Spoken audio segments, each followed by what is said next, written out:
Pernah kepikiran nggak sih kalau mencari ilmu itu bukan cuma soal nambahin informasi di kepala?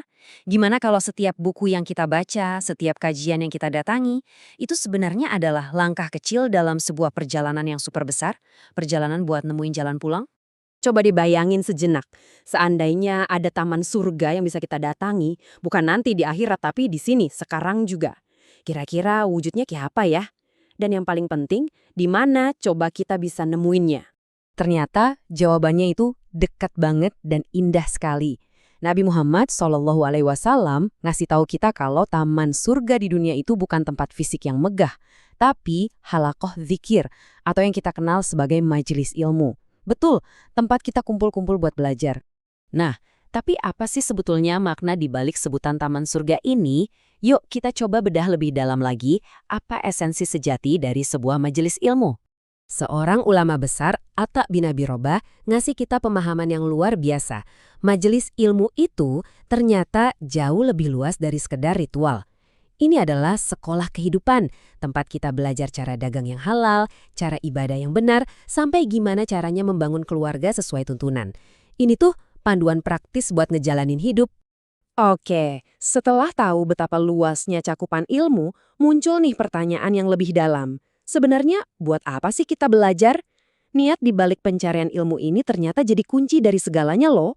Nah, disinilah letak perbedaannya. Abu Abdillah Ar-Zabari ngingetin kita kalau niat itu segalanya. Ilmu yang cuma jadi koleksi di kepala, tanpa pernah dipraktekin, gak akan bawa manfaat apa-apa. Justru, ilmu yang sedikit tapi benar-benar kita amalkan, nah itu yang jauh lebih bernilai. Bedanya tuh bisa kita bayangin kayak gini.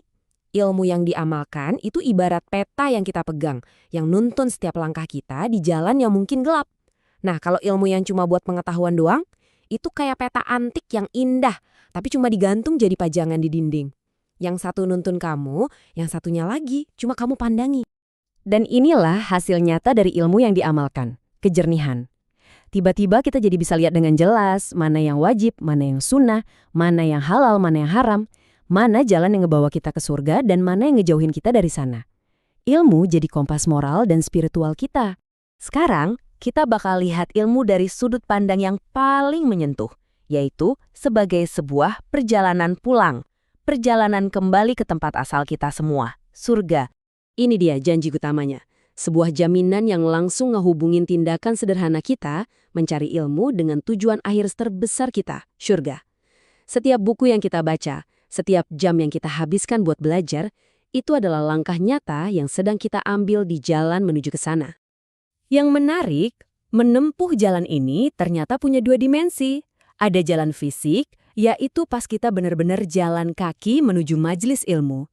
Tapi, ada juga jalan metodis. Usaha kita pas lagi baca, menghafal, dan merenung dimanapun kita berada. Dua-duanya adalah bagian dari perjalanan yang sama. Ini kan ngingetin kita sama asal-usul kita semua ya. Kita semua ini keturunan dari mereka yang pernah tinggal di surga. Kalau gitu, bukankah hidup ini sejatinya adalah sebuah pencarian jalan pulang? Pertanyaannya sekarang jadi sangat personal. Gimana caramu dan caraku menemukan jalan kembali? Jawabannya sekali lagi ada di jalan ilmu.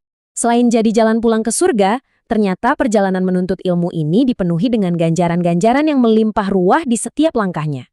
Coba kita lihat betapa pemurahnya Allah buat mereka yang mencari pengetahuan. Coba deh dengerin perkataan Mu'adz bin Jabal ini. Setiap detail dalam proses mencari ilmu itu ternyata nilainya ibadah. Pas kita belajar, itu kebaikan. Pas kita nyari ilmunya, itu ibadah. Bahkan pas kita diskusiin ilmunya, itu setara dengan bertasbih. Ini bukan sekadar aktivitas intelektual, ini adalah ibadah total. Nah, sekarang pegangan ya. Ada perbandingan yang luar biasa. Nabi pernah bersabda, kalau kita meluangkan waktu sejenak di pagi hari untuk mempelajari satu bab ilmu saja, itu lebih baik daripada sholat sunnah 1000 rakaat. 1000? Kebayangkan, ini benar-benar mengubah cara kita mandang prioritas ibadah. Dan keutamaannya nggak berhenti di situ. Dengan menuntut ilmu, kita bisa dapat pahala setara haji yang sempurna. Kita dicatat sebagai pejuang di jalan Allah. Dan yang paling bikin merinding, seluruh alam semesta ikut dukung kita. Coba bayangin, bahkan ikan-ikan di kedalaman laut pun ikut mendoakan dan memohonkan ampunan untuk kita. Dan sekarang, kita sampai di puncak dari semua ganjaran ini, yaitu Gimana ilmu punya kekuatan untuk mengangkat derajat seseorang. Bukan cuma nanti di akhirat, tapi di sini, di dunia ini juga. Biar kita bisa lihat langsung kekuatannya, yuk kita mundur sebentar ke masa lalu. Kita simak sebuah kisah luar biasa tentang seorang pria bernama Ibnu Abzah. Di zaman Khalifah Umar bin Khattab, ada sebuah keputusan yang mengejutkan. Gubernur Mekah saat itu menunjuk seorang mantan budak, Ibnu Abzah, sebagai pemimpin. Tentu saja ini bikin heboh. Orang-orang bertanya dengan heran, kamu ngangkat seorang mantan budak untuk mimpin kami? Jawaban sang gubernur ini benar-benar mengubah segalanya. Kualifikasi Ibnu Abzah itu bukan status sosial atau garis keturunannya, tapi karena satu hal, ilmunya. Beliau adalah orang yang sangat paham kitabullah dan ahli dalam hukum waris. Ilmunya itulah yang membuat dia layak jadi pemimpin. Dan kisah Ibnu Abzah tadi, itu adalah cerminan langsung dari sabda Nabi. Bahwa kitab ini, Al-Quran, punya kekuatan untuk mengangkat derajat suatu kaum dan merendahkan yang lain. Status sejati itu nggak diukur dari asal-usul, tapi dari kedekatan kita dengan ilmu. Ada lagi kisah inspiratif lainnya tentang seorang pria yang sering diejek karena kekurangan fisiknya. Ibunya ngasih nasihat yang mengubah hidupnya, carilah ilmu. Dia nurut, dan hasilnya? Dia menjadi hakim yang disegani di Mekah selama 20 tahun. Ini bukti nyata kalau ilmu bisa melampaui segala keterbatasan fisik.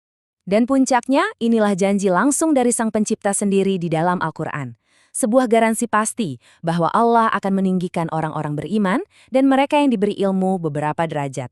Ini adalah segel pengesahan atas semua yang sudah kita bahas. Jadi, jalannya sudah jelas, petanya sudah ada di tangan, dan ganjarannya tak terbatas. Pertanyaannya sekarang bukan lagi mengapa kita harus menuntut ilmu, tapi kapan kita mau memulainya. Jadi, apakah Anda siap untuk mengambil langkah pertama?